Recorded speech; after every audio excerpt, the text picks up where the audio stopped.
Hi, I'm Charles with AniCap. The story begins as a man and woman are on a date. The two prepare to toss themselves into a powerful river, and they tie themselves to each other so they can be together forever. However, in a cruel twist of fate, the evil truck-kun comes out of nowhere to drive through the forest and take them both out. Moments later, our protagonist Daze wakes up and is shocked to see what heaven looks like. A woman explains that this is not heaven, and she is a guide to those that descend upon this world. Her name is Annette, and she reveals that Daze was chosen and transported to this new world. A fearsome dragon flies by as Annette explains that this world is shrouded in darkness, and Daze was chosen to be a hero who brings light to this world. Daze doesn't think of himself as a hero at all though.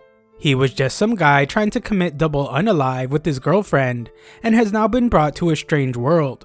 Annette prepares to give him an inspiring speech to make him want to become a hero, but she is shocked when Daze does his thing and overdoses on some sedation pills.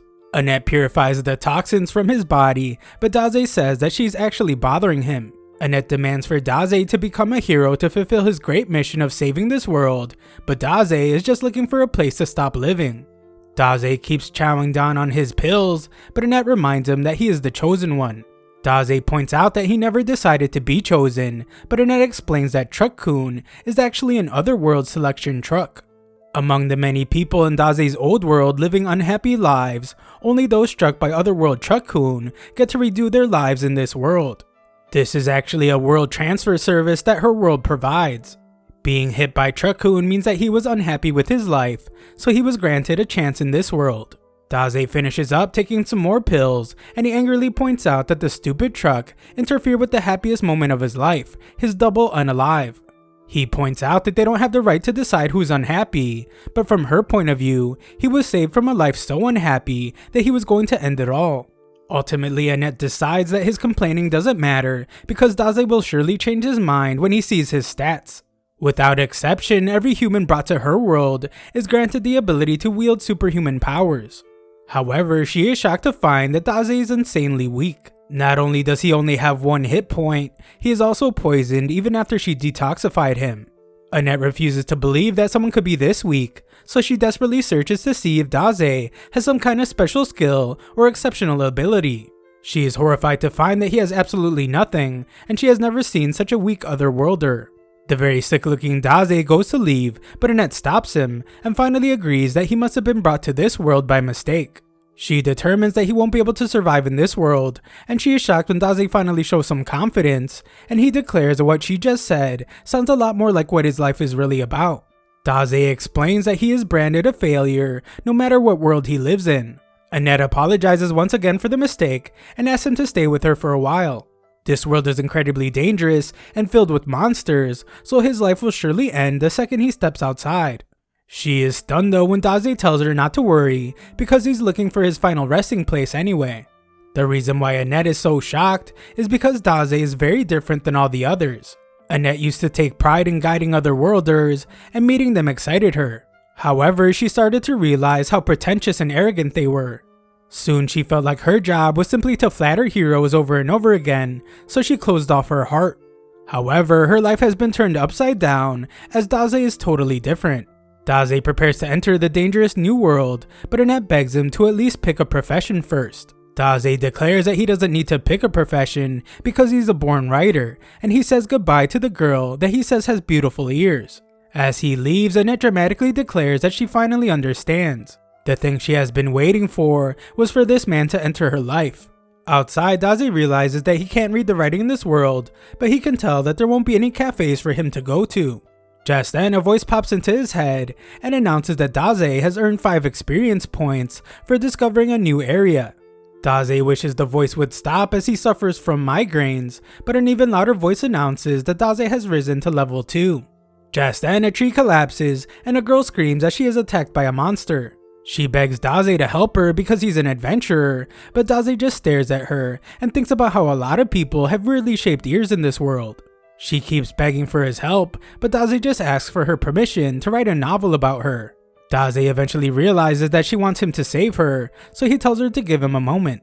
Daze makes a half-hearted attempt to reach out to her, but ultimately declares that he can't reach her. She asks him to use a sword or a spell or something, but the monster just ends up taking a hold of Daze as well. Daze simply says that he can't breathe, and the girl explains that the tree is stealing their life force. They only have a few more minutes before their lives end, but she is shocked when Daze says that that's good news. Daze finds delight in his final moments and says goodbye to the world. The girl begs him not to give up, but Daze is completely unresponsive. She is stunned that her life will end in such a strange way, but she is even more surprised when the tree is covered in darkness and it explodes. Daze is shockingly still alive, much to his disappointment, and the voice announces that Daze inflicted 300 damage with his poison. The girl is absolutely stunned as this great adventurer before her eliminated the monster by making it absorb his poison instead of his life force. Daze rises to level 3, and the girl wonders if he poisons himself. She then wonders why he pretends to be weak when he is pretty strong, but he explains that this just always happens to him. He wants to stop existing, but somehow he ends up surviving. He has tried to stop living 5 times, but it has never gone right once. The girl has no clue why he's so depressed, but she is grateful that he saved her life, so she thanks him. She offers to take him to her place to rest, and he introduces himself. When Daze touches her hand though, he is reminded of his girlfriend Sachan, and he wonders if she came to this world too. The girl then angrily tells him that her name isn't Sachan. She tries to tell him her real name, but Daze's already in the clouds thinking about Sachan. The girl gets frustrated as he ignores her, but he has a good reason. Daze has just found a reason to live in this new world. He goes over his last memory with his girlfriend and declares that he will find Sachan wherever she is in this world. His declaration isn't exactly what it seems, as he wants to find her so they can commit double unalive again. Back with Annette, she prays to the god of her world so that Daze can be protected. She also wishes to meet him again one day, and she gets her wish as Daze returns. She couldn't be happier to see him, but she is stunned when his new cat girlfriend is there too. Annette can't believe that he already has a girl companion, but she composes herself as Daze has a question. He wants to know if Annette has met a girl named Sachan, and Annette is horrified to hear that a third woman is involved. Daze leaves as Annette had no information about Sachan, but the cat girl assures him that he will find her. She wants to stop by the castle town of Roth before going to her house, but she is shocked when Annette appears to stop her from holding hands with Daze. Annette thinks it's shameless behavior, but the cat just wants to know why Annette came with them. Annette is too shy to answer, so the cat realizes that she must be in love with Daze. Of course, Annette denies it and simply declares that it's her job to protect the weak otherworlder. Him being an otherworlder makes the cat realize that is why Daze is so strong, but Annette points out that he's actually really weak. The two argue about how weak he is, but the cat reveals that Daze defeated a monster and saved her life. Annette is horrified because saving her life means that they have gotten close, and she angrily calls the girl a thieving cat. Just then, Daze announces that he found something wonderful. He calls it a very comfortable bed, but it's actually a coffin, and he tells the girls to wake him up when they arrive at the town. Daze says goodnight to Annette and Tama, but the cat angrily points out that isn't her name. Daze is already fast asleep though, and Annette sheepishly points out that Daze called her the right name. Annette then takes on the task of dragging Daze in his coffin, but Tama wonders if that's really her job as a clergy person. Eventually, Tama gets tired of dragging Daze in his coffin. She demands that he get out and walk, but there's no response from him. The girls begin to wonder if he's even alive, but his stat screen reveals that he's just resting. Annette is ready to continue, but the cat must remind her that her name isn't Tama. Inside his coffin, Daze remembers his girlfriend again, and promises to find her so they can double unalive. A while later, the girls wake Daze up as they have arrived at the castle town of Roth. Daze is amazed by this new world, and his group goes to meet with King Thomas and Princess Charlotte. Thomas allows them to stay the night in his castle after their long journey, so the girls think he's a very generous king. Thomas, however, only has one condition. He loves hearing stories from travelers, so he would like for Daze to share one pleasant memory from his travels. Daze offers to tell him what it feels like to sleep in a coffin, but this just sounds like a threat to the king. The king changes his mind and instead wants their advice on something. Thomas brings in a valiant warrior named Gomez and a minstrel named Otto. He explains that due to the influence of the Dark Lord, monster activity has increased recently. The king is growing too old to deal with this, so he has decided that one of these two guys will become Princess Charlotte's husband and the next king. Charlotte is having a hard time choosing, so the king asks the travelers for advice. The king is shocked though when Daze has no clue what to say. This is a life-changing decision for Charlotte, so Daze doesn't think they should be asking for advice from travelers that just arrived. Daze boldly declares that Thomas is a horrible tyrant and he is unfit to be a king. The king is stunned as Daze leaves, and Daze thinks about how he actually had no right to say that stuff since he himself is unfit to live in this world. The girls apologize to the king profusely, and they explain that Daze is an otherworlder. The king understands, and Charlotte stares at Daze. That night, Annette notices that Daze isn't sleeping, but he explains that he never sleeps well. Annette finally musters up the courage to ask about his girlfriend Sachan, but she becomes furious when she finds Tama sleeping in his bed.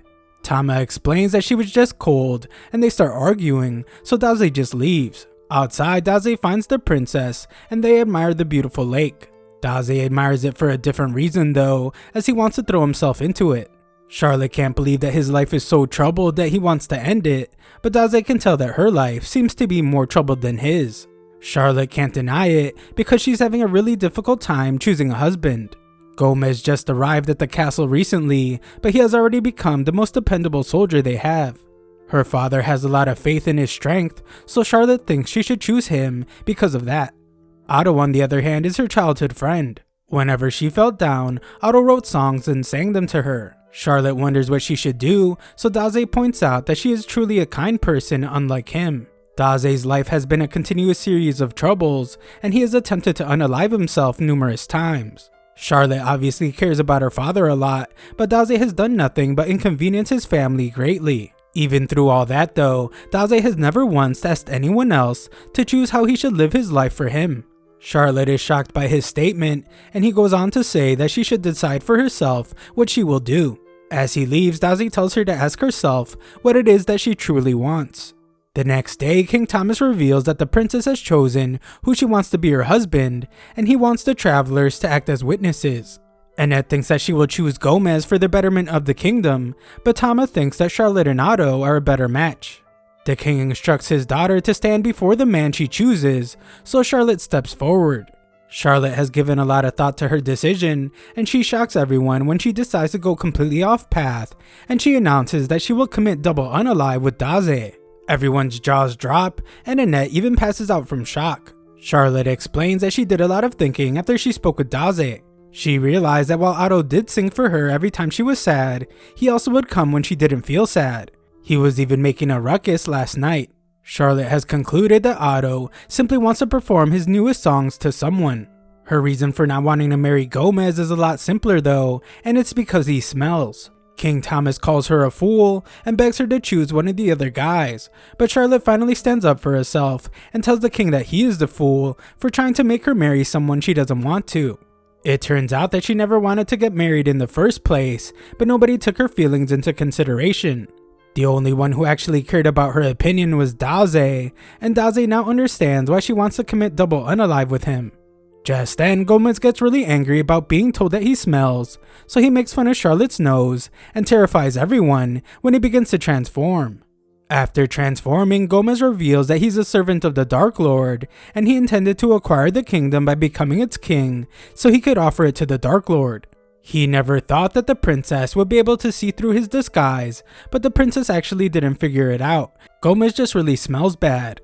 Gomez has heard enough and decides to just end everyone's lives. Tama desperately tries to wake Annette up to help fight the demon, but it's no use, so the king's guards go to attack.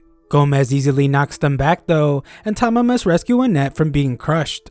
Tama launches a counterattack and decides that if Gomez wants to play so badly, then she will play with him.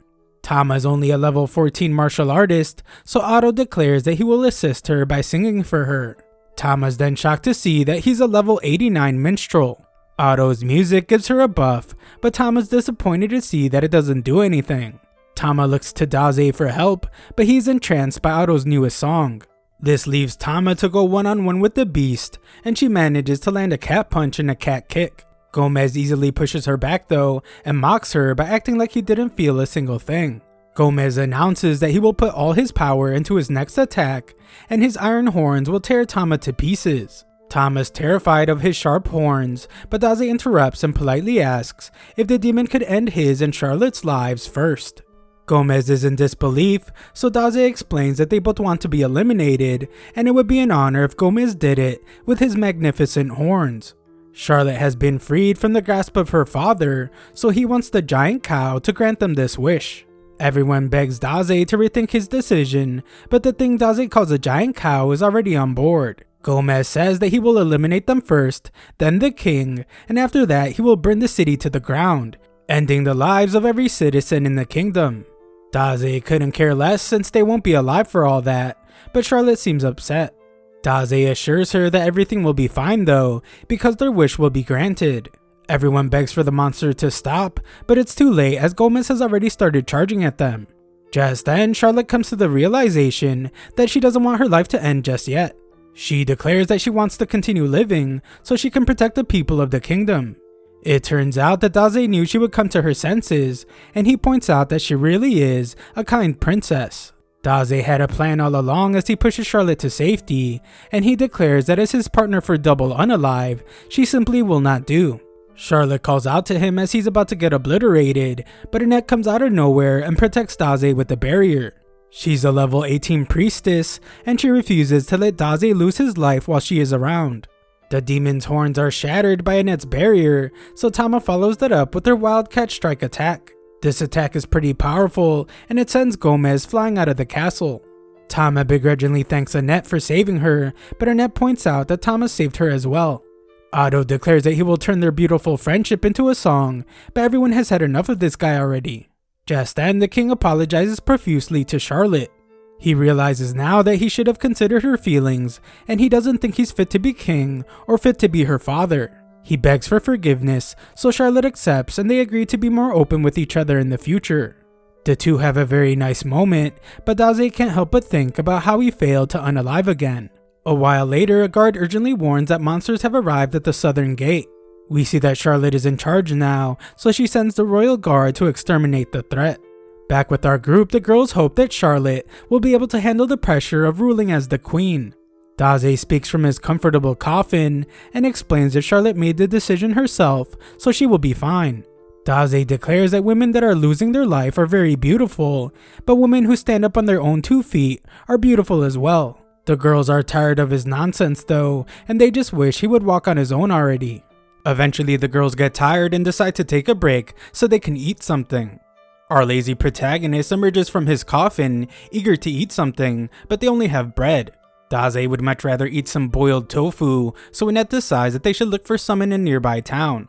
The group is only a few days away from reaching Tama's hometown, but Annette would like them to make a stop at a temple. Normally, an Otherworlder arrives at one of the 4 temples in this world, and they head directly for the Dark Lord's castle. However, Daze's goal isn't to defeat the Dark Lord, because he just wants to find Sachan. This means that they have to visit the 4 temples to gather information on where Sachan is. Tama is shocked because this means that if they have a hard time finding her, then they will have to travel all around the world. Annette doesn't even want Daze to fight the Dark Lord because it's too dangerous, and Tama once again teases her for being in love with him. Annette denies it and explains that Daze just gave her hope when she had given up on her job. Tama points out that Sachan might be Daze's soulmate, so Annette admits to traveling with him to find this out. Tama agrees to go with them until they reach her hometown, but Annette's half-hearted thank you makes Tama realize that Annette would rather be alone with Daze. Annette ditched her job, so Tama wonders if she will even be allowed into the temple. Annette isn't worried though because the head priestess of this next temple is a dear friend of hers. Besides that, Annette didn't just leave her post without notice. She sent her letter of resignation using her familiar. This familiar makes its first appearance, but it does so by snacking on Daze's head. Annette scolds the little monster, but she gets even more upset when she finds out that it didn't deliver her letter of resignation. Daze points out that the little beast is pretty loyal for returning to its master, and he names it Melos. Melos seems to have taken a liking to him, but Daze just wants to get more rest. Just then, Daze must tell Melos to quiet down as he begins to panic, and a terrifying dragon appears. Dragons are this world's most powerful monster, and it terrifies the girls with a scream. Just then, a girl calls it Ryuka and tells it to stop. Annette and Tama are confused as the girl approaches the dragon, so they tell her to be careful. They are shocked though when this girl speaks a different language to the dragon and tames it. The girl assumes that Annette and Tama's group has already suffered casualties because of the coffin, and she recommends that they leave this area that is incredibly dangerous. Daze emerges from his coffin as he assumes that it's time to eat, and the girls ask the stranger to forgive his rude behavior because he's an otherworlder. Hearing this infuriates the girl though, and she vows to eliminate all otherworlders. She unleashes a power that terrifies the girls, and her attack must be blocked by Annette's barrier. Annette does her best to hold back the attack, but her shield is eventually broken. Our group is badly injured as the girls' attack did massive damage to the area, and Annette concedes that the girls' magic is insanely powerful. The girls vow to protect Daze at all costs, but the stranger brings them to their knees with her power. The stranger's symbol terrifies Annette even more because it's the symbol of the wrathful Dark Lord. Just then, the girls are shocked when Daze stands, as he has had enough of all the dangerous behavior. He points out that the girls have nothing to do with this. Daze reminds the girl that she's after otherworlders, and he is her only opponent. He tells her to do as she pleases, and reveals that he's prepared for his life to end at any time. His friends beg him to stop, but it's too late as the stranger grants his wish, and she sends her arm right through his chest. The girls are terrified as Daze collapses to the ground, and the stranger reveals that her name is Waldelia. Annette and Tama faint, but Waldelia is shocked when Daze reveals that he's still alive. He can tell that Waldelia has a lot of hatred inside of her, and Daze says that he can relate. Daze has lost his mind to intense hatred before as well. Waldelia is terrified to see him still alive as he approaches her, and Daze says that her eyes look very sad. Daze would like to know why, but Waldelia's terror causes her to flee with her dragon. She is still uneasy about what just happened, and she wonders just who Daze is. A while later, we see that Melos has brought our trio to the temple they were going to. The priestess rushes to Annette, but Annette tells her that Daze needs immediate medical attention. He's in really bad shape, so the priestess summons every priest to bring every healing potion they have. A while later, we see that Daze is fine as he shops for some poison. The vendor explains that the poison is most effective when thrown at a monster, but he is shocked when Daze just drinks it. Tama is furious because he just made a miraculous recovery, but the priestesses are glad to see that he's doing well. The priestess named Nisha explains that she hasn't met anyone named Sachan, but she is more concerned about why Annette is traveling with an otherworlder. She's glad that Annette quit her job because she's too pure for it, but she's upset to see that she's traveling with an otherworlder. Yisha hates otherworlders because they use their gifts they were given by the gods for selfish reasons. Just then, some strange rapping otherworlder named Kataro tells the girls to stop arguing and have some fun with him. They ignore him, but Kataro demonstrates his overpowered skill of mass production. It allows him to produce an unlimited amount of the world's currency, so he offers to buy the girls whatever they want. Yisha gets rid of the guy, but he promises to make them pay, and Yisha points out that all otherworlders are like that guy. Annette explains that Daze is different, but Yisha can tell just by looking at him that he's just as destructive as the others. Annette still argues for him and points out that he changed her entire life. Just then, Daze asks for money to buy some drugs. Annette casually gives it to him, but still tries to tell Yisha that he isn't destructive at all. Yisha is then shocked to learn that Daze doesn't have a gift. Despite that, Daze still fought against the wrathful Dark Lord for his friends. Yisha is stunned to hear this though, because the wrathful Dark Lord was actually destroyed by another otherworlder 7 days ago. Tama is just as shocked to hear this news, and the two girls celebrate because it means that peace has finally come to their world. This, however, makes them question who that girl with the dragon was. It's also strange that Daze arrived 7 days ago, but Annette can only think about how that was the day Daze completely changed her life. The biggest question is, if this world no longer has a Dark Lord, then why was Daze brought here in the first place? Just then, the girls are startled as Daze tears up a bunch of papers. Daze dramatically explains that he was trying to write about the events that have happened after being brought to this world. He was struggling to write though, so he is now despairing over it. Annette eagerly waits to hear what he wrote about them meeting for the first time, but her heart is shattered when Daze reveals that he didn't write about her at all. Daze isn't sure why, but his meeting with Walderia gave him a surge of creativity, and he hopes that something else that excites him will occur. Annette thinks he might find something if they explore the town, and recent events have made her want to buy Daze some stuff anyway. In town, we find that what she wanted to buy Daze is some heavy-duty armor. There is no telling when they will be attacked again, and Annette never wants to see Daze suffering ever again. Tama points out that Daze looks like he's suffering right now, but Daze actually kind of likes the oppressive feeling that the armor gives him. The girls go to do more shopping, and Annette tells Daze to stay there. Yisha finds him, and Daze explains that he was just searching for new excitement. Yisha declares that Annette will be staying with her from now on because she has always been a pure girl, and it makes her trust people too easily. Yisha is sure that Annette will be unhappy traveling with him, so she begs Daze to break up his party. Daze just smirks though, and points out that it's up to Annette to decide what she wants to do. He declares that Yisha has no say in the matter, and he wonders why she thinks Annette will be unhappy anyway. Yisha explains that it's because Daze is an Otherworlder, and she doesn't trust Otherworlders. Just then, Yisha is stunned, and a crowd forms as some guy arrives. This man is said to have been created by the heavens to stand above everyone in the world. He is an Otherworlder, and his name is Lord Suzuki. Suzuki announces to everyone that the Dark Lord was defeated 7 days ago, and he tells them to rejoice as peace has come to their world. The crowd erupts with cheer, and they all praise the Otherworlders, but Suzuki reveals his real intentions. He points out that they risked their lives to bring them peace, so it's only right that the Otherworlders be allowed to rule the world. Because of this, he declares that this time will be known as the Great Hero Age. Suzuki has decided to be the ruler of this town, and his buddy Kotaro tells the townspeople to bow down to Suzuki. Just then, Kotaro points to the girls and tells Suzuki that they were the ones that messed with him. Suzuki is furious and declares that they committed acts of violence to an Otherworlder. Annette tries to explain that he is mistaken, but Suzuki refuses to listen to someone who would bring harm to a hero. Nearby, we see that the town is on fire, and Daze states that he finally felt like he could write his masterpiece. Moments earlier, Suzuki pats Annette on the head and tells her to be a good girl. He uses some kind of skill on her, and she collapses to the ground. Kotaro celebrates and explains that the more pure Suzuki's victims are, the sooner they fall to his skill. Tama demands to know what he did, so Kotaro explains that Suzuki's skill turns anyone he pets into his slave. Tama demands that they release Annette, but Suzuki just uses his skill on her too. Suzuki brags about how powerful he is, but Yisha arrives to remind him that she didn't teach him to use his gift that way. She declares that the town will never fall under his control, and all the townspeople agree with her. Suzuki decides that he will just have to destroy the town, so he sends his wolves to attack everyone. He demands for Yisha to call him a hero, and tells her to be happy because he plans to use her church as his castle. The town is now on fire as chaos breaks out. Tama is under Suzuki's control, so she attacks Daze like a wild animal. Daze realizes that Annette was right about wearing armor all along, since you never know who might attack. Tama manages to destroy his armor, but the helmet ends up knocking her out by accident.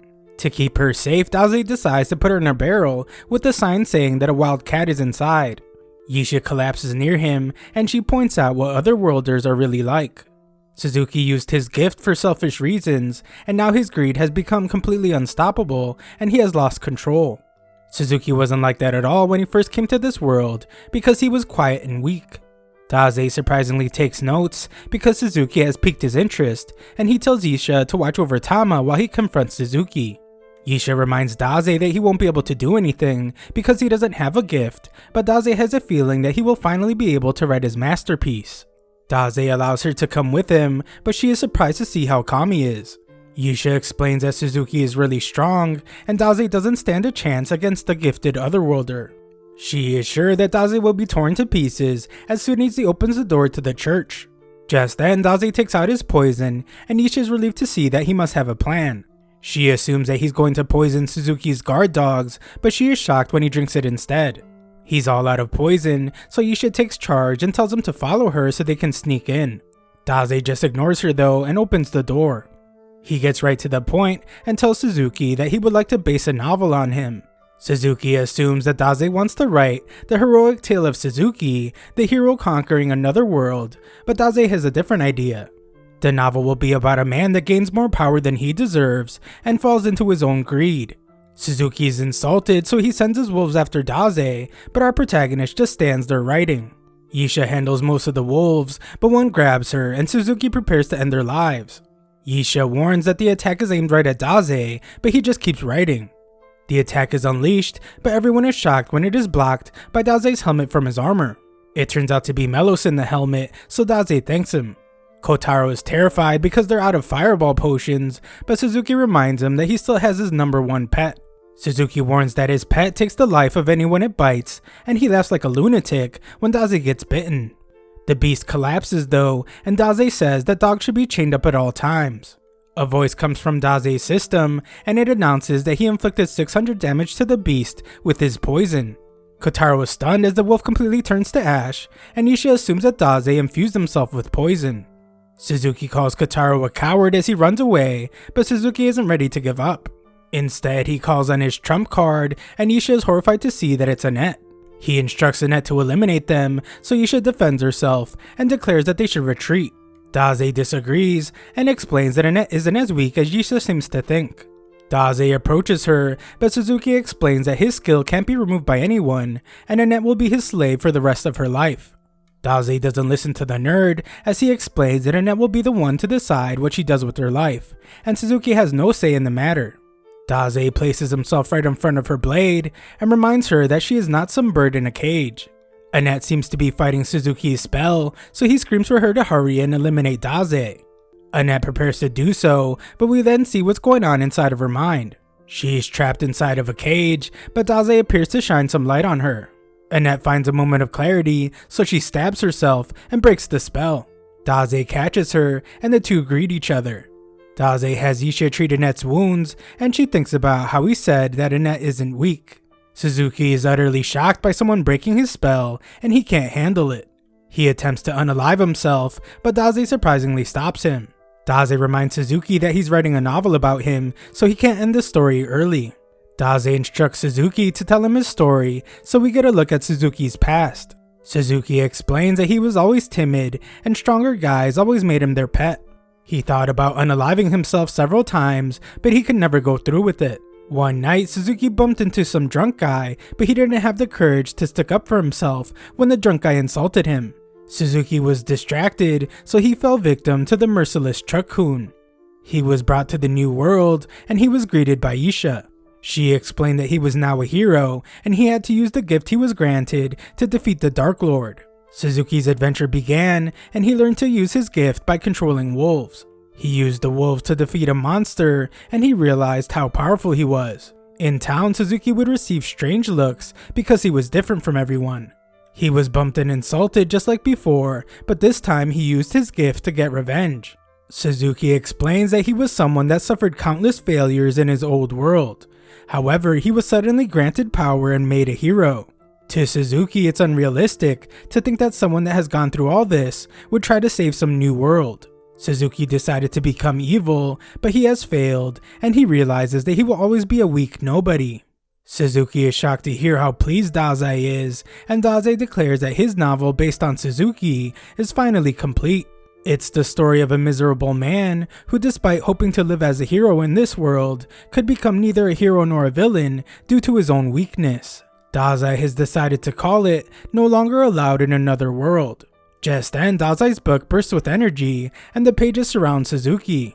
Daze thanks Suzuki because he helped him finally write something he was satisfied with again. Unfortunately, Daze decides that this book cannot be called a masterpiece. He tears one of the pages, and the ground begins to shake. The girls are stunned because they notice that a magic circle for summoning otherworlders has appeared. They have no clue what's going on, but they see that the power of teleportation is flowing back into the circle. Power erupts from the church, and the girls are stunned when they realize that Suzuki must have been sent back to his own world. Annette is sure that Daze didn't have a gift before, but looking at his system shows that he has a writing skill called Storyteller. Isha is shocked as she realizes that this is probably a special skill that only activates against certain targets, and in this case it's otherworlders. This is pretty horrifying, as it means that Daze must have been brought to this world to fight otherworlders. Daze falls to the ground as he once again failed to write his masterpiece, and he starts taking pills again. Daze wonders if he will ever find anyone else that intrigues him, and Isha wonders who this guy is. Daze wonders where Suzuki went, so he has to be told that he sent Suzuki back to his world. Back in town, the wolves leave, and Tama emerges from her barrel. Later, Isha gives Daze a new coffin, and she speaks with Annette.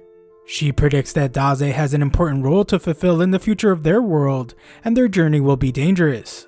Annette assumes that Yisha's going to try to convince her not to go with him, but she is shocked when Yisha expresses confidence that Annette will do a great job supporting Daze. Before they leave, Yisha asks Daze if Suzuki became evil because he was granted power he didn't deserve. Daze doesn't know, so she wonders if Suzuki will have to continue living a miserable life in his old world. Daze explains that Suzuki's story will continue and it will be up to him whether it becomes a masterpiece or not. Yisha is glad to hear that, and our group leaves. We then see Suzuki in his old world. He has just finished up interviewing for a job, and he is told that he can start tomorrow. Suzuki heads outside, and we get a look at a piece of one of the pages from Dase's book that says to be continued. Thanks for watching my recap. Subscribe to the channel to help us reach 700,000 subscribers.